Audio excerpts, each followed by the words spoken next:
Moi, je suis très gêné aujourd'hui. Autant je l'étais au ministère de l'Agriculture, quand Moustapha Cissé Lo a pris la parole ici. Je pense que l'immédiat par rapport au motif qui a été exposé ne nécessitait pas un tel débat.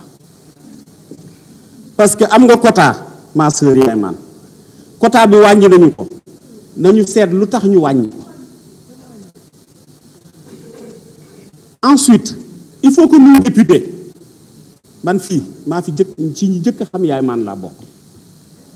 ne suis pas d'accord sur le débat d'aujourd'hui. J'étais au Jeune Socialiste avec elle. Secrétaire général adjoint, vice-présidente. Et nous étions les deux en 1995 pour avoir brigué les deux responsabilités nationales. Mais faisons attention à la notion de conflit d'intérêts en droit. Parce que moi, autant je ne suis pas d'accord avec Moustapha, autant je ne suis pas d'accord aussi aujourd'hui avec les débats qui s'est instauré. Monsieur le ministre, commissaire, nommé Woko, c'est un fonctionnaire de l'État, c'est le président de la République, nous avons confiance, nommé quoi. Aujourd'hui, le sujet, c'est contredire le président de la République. Il y a des manquements. Ceux qui ont voyagé avec l'agence de Yayman, mais m'ont dit que conditions yi ñu leen defaloon fële yu baax la mais am na agence yooyu ña ca voyagé conditions yi nekk woon baaxut mais sur 12 000 pèlerins l'État a privatisé les 10 000 pour n'en prendre que 2 000 francs. S'il y a des manquements au niveau si les 2 000 pèlerins s'il y a des manquements au niveau d'un privé mais dama ne loolu privé ba nañ ko seet ak moom et puis tout privé yëpp c'est pas rose. 9 privés ont fait l'objet de suspension. S'il vous plaît. Des avertissements ont été servis, des sanctions ont été levées, et les privés aujourd'hui drainent une enveloppe, une dette de plus de 226 milliards, 114 800 en francs, que l'Arabie Saoudite réclame et qu'ils n'ont pas encore payé. Mais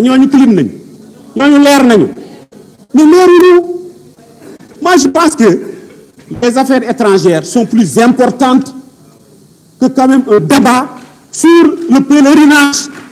Aujourd'hui, notre politique diplomatique, mais n'y a pas qu'on raffaire nous. Depuis Léopold Sédar Senghor jusqu'à présent, avec le président Moustapha Niasse ici présent, cette diplomatie, mais je pense qu'il faut que député non, quota di war nañ mako jox wala joxuñu ma quota semence bi wala quota gerte. Je dis faisons attention à la notion de conflit d'intérêt. Ce n'est pas notre rôle. Notre rôle aujourd'hui, c'est de défendre l'intérêt des Sénégalais. Mais moi, je ne poserai pas un problème d'intérêt personnel ici. Je ne suis pas d'accord celui qui le pose, qu'il soit ma soeur, qu'il soit mon frère, qu'il soit comme du douane, ce que je sais, monsieur le ministre, des manquements ont été cités. Ces manquements-là, il faut les étudier minutieusement.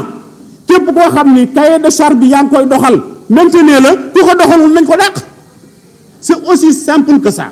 En tout cas, les gars du ministère des Finances, c'est le budget du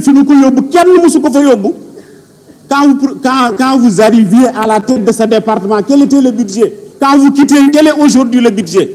Je suis persuadé que performance yi nga def ci finance da nga def performance yu ko raw ci affaires étrangères parce que vous en avez la capacité et vous en avez le management.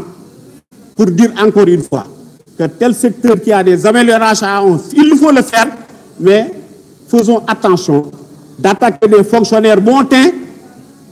S'il y a des manquements, proposons à ce que ces manquements soient réglés, mais am na yoo xam ne jaaduwul. Beneen bi, monsieur le ministre, réew mi ñaari mbir ngi fi yoo xam ne muy société civile ak ONG da ngay gis ONG boo xam ne xamoo fu muy jëlee xaalis ña ngay dawal ay huit di am ay financement qu'est-ce qui est derrière ce financement là? Merci, je vous remercie, merci beaucoup.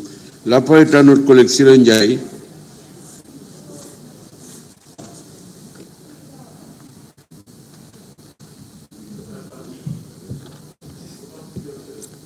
Je vous remercie, Monsieur le Président de l'Assemblée nationale, Monsieur le ministre des Affaires étrangères et des Sénégalais de l'extérieur, Monsieur le secrétaire d'État